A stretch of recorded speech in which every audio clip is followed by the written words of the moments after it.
So let's set the scene. We're looking back on the tired old town of Maycomb, Alabama. An older, much more reflective Scout Finch is our guide here, walking us through the exact events that ultimately shattered her childhood world. Maycomb, the way she remembers it anyway, was the kind of place where rainy weather turned the streets to red slop and grass just grew right on the sidewalks. A day was 24 hours long, but man, it felt so much longer. There was nowhere to go, nothing to buy, and, well, no money to buy it with anyway. But as you'll see, it's right here inside this sleepy, slow-moving town that some of the absolute most profound lessons on human dignity actually unfold. Now, right off the bat, we hit this incredibly profound piece of advice from her father, Atticus Finch. And honestly, this quote serves as the emotional anchor, really the central metaphor, for our entire explainer today. After Scout has a pretty rough first day of school, Atticus sits her down and tells her that if she learns just this one simple trick, she'll get along a whole lot better with all kinds of folks. You've got to climb into their skin and walk around in it. This powerful idea? Yeah, it's going to echo through literally every single act of our story today. Act 1. The Radley Enigma. Okay, so let's start with the innocent summer games of Scout, her brother Jem, and their visiting friend Dill. These kids become completely obsessed with drawing out their extremely reclusive neighbor. See, neighborhood legends paint this guy as a literal phantom who eats raw squirrels and peeks into people's windows at night. But Arthur Boo Radley defies all of that. He actually makes these silent, super tentative attempts at friendship. He doesn't speak to them. Instead, over a span of months, he leaves the kids these small, precious gifts hidden right in the knockhole of an old oak tree on the edge of his property. First, it's a couple pieces of chewing gum, then a tarnished spelling medal. Then, and this is wild, 2 exquisite soap dolls carved to look exactly like Jem and Scout. Finally, a broken pocket watch. It's like a puzzle, right? He is reaching out to them in literally the only way he knows how. But what happens when childhood myths collide with the ugly reality of the adult world? Well, as the kids push their boundaries, playing out these elaborate, totally imaginary dramas about the Radleys in their front yard, they're eventually forced to shift their focus. You know, the imaginary ghouls of their childhood? They're about to be replaced by the very real, super complex, and deeply ingrained dangers lurking right there in their own community. Act 2. Lessons in Courage. So, the rising action of our story forces Scout and Jem to suddenly confront adult morality, and it's primarily guided by Atticus's really surprising demonstrations of bravery. Get this, one February day, a rabid dog named Tim Johnson wanders down their street. The town sheriff, Heck Tate, shows up, but he straight up refuses to take the shot, and he hands the rifle over to Atticus instead. The kids are absolutely stunned. They learn that their quiet, bookish, 50-year-old father, who they honestly thought couldn't do anything worth boasting about, was actually once known as Old One-Shot. Literally the deadest shot in Maycomb County. He just drops his glasses, aims, and takes the animal down with a single precise shot. It proves to Jem and Scout that, hey, there are times when swift, decisive action is absolutely necessary. But Atticus definitely doesn't want his kids thinking that courage is just a man with a gun in his hand. Actually, scratch that, he actively wants to redefine true courage for them. And he does this using the harrowing example of their fiercely racist and frankly cantankerous neighbor, Mrs. Dubose. As a punishment, because Jem destroyed her camellia bushes in a massive fit of rage, Atticus forces his son to go read to her every single afternoon. And this brilliantly illustrates exactly what Atticus meant. See, what the kids didn't know was that Mrs. Dubose was a morphine addict. She was dying, and she was in deep, terrible agony. But she made this conscious, incredibly tough choice to break her addiction before she passed away.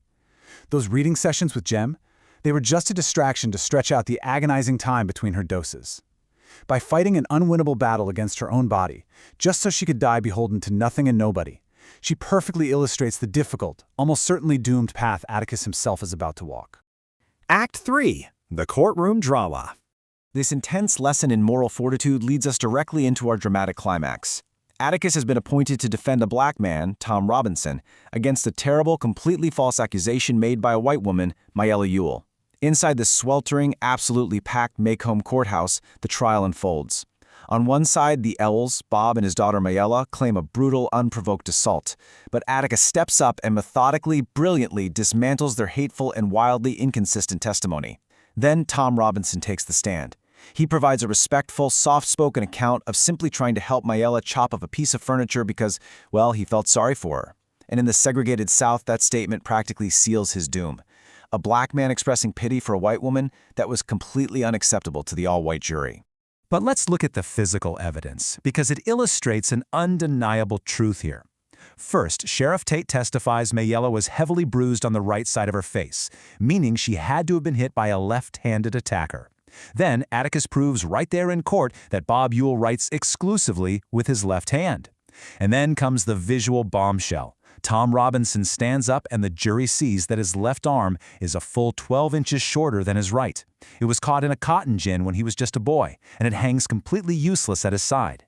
Tom physically, literally, could not have committed the crime. In his closing argument, Atticus does something he never does. He unbuttons his vest, takes off his coat, and passionately speaks directly to the jury. He asserts that Mayella's intense guilt over breaking a rigid societal taboo, kissing a black man, drove her to condemn an innocent man just to save herself from her father's brutal wrath and society's harsh judgment. Atticus practically begs the jury to do their duty, to look at the facts and believe the evidence over their own deep-seated prejudices. Act 4. A guilty verdict. Now, the falling action of our story brings the crushing weight of Maycomb's deep-seated prejudice crashing down on the Finch family and the entire town. The jury actually takes hours to deliberate, which honestly is a small victory in itself. It hints at some tiny sliver of progress. But eventually, they return a guilty verdict. Despite the obvious truth staring them right in the face, this inevitable ruling completely destroys Tom Robinson's hope. Like Atticus notes, a jury of everyday men somehow just loses their heads when it's a white man's word against a black man's. Giving up on the agonizingly slow wheels of justice, Tom tries to escape the Enfield prison farm by climbing the fence in broad daylight, and is senselessly, tragically shot 17 times. And even though Bob Ewell technically won the case, Atticus exposed him for the liar and abuser he truly is, leaving his reputation in absolute ruins. So, a completely humiliated Bob Ewell approaches Atticus right by the post office, spits directly in his face, calls him names, and vows to get revenge if it takes the rest of his life.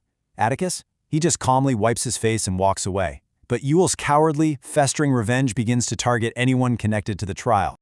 With the trial over and autumn setting in, the town tries to return to normal with a Halloween pageant at the high school. Scout is dressed up in this super awkward, bulky ham costume made out of chicken wire and cloth. But this seemingly innocent school play, it sets a dark, truly terrifying stage for our final act. Who will step out of the shadows when innocence is truly under attack? Act 5. The Climactic Rescue. Walking home in the pitch blackness after the pageant, Scout and Jem start hearing footsteps behind them in the dark. Suddenly, out of nowhere, they are violently ambushed by a drunken Bob Ewell. A completely chaotic, terrifying struggle for their lives breaks out under the old oak tree. Scout is totally trapped and blinded by her ham costume. She hears this sickening crunch as Jem's arm is brutally broken. Just as Bob Ewell is squeezing the very breath out of Scout, a third person enters the fray. A silent, violent scuffle takes place in the pitch black, ending only when a mysterious figure intervenes, breathing heavily, and carries the unconscious Jem back down the street to the Finch house. Back at the safety of the house, they discover their rescuer is none other than Arthur Boo Radley, standing pale and timid in the corner of the room. Out in the dark, Bob Ewell is found dead with a kitchen knife stuck up under his ribs. At first, Atticus assumes Jem killed Ewell in self-defense, but Sheriff Tate furiously insists on his official ruling. Bob Ewell fell on his own knife. Tate knows the truth, of course. He knows Boo Radley killed Ewell to save those kids. But to protect this intensely fragile, shy man from the blinding spotlight of the town's gratitude, Sheriff Tate absolutely insists on covering up Boo's heroics, famously saying, "Let the dead bury the dead." Atticus really struggles with this lie. He's terrified he's compromising his core morals. So he asks his 8-year-old daughter if she understands Sheriff Tate's decision. And in this beautiful, absolutely breathtaking moment of clarity, young Scout tells her father she understands perfectly. She realizes that dragging the gentle, painfully shy Boo into the public eye, even as a hero, would be a sin.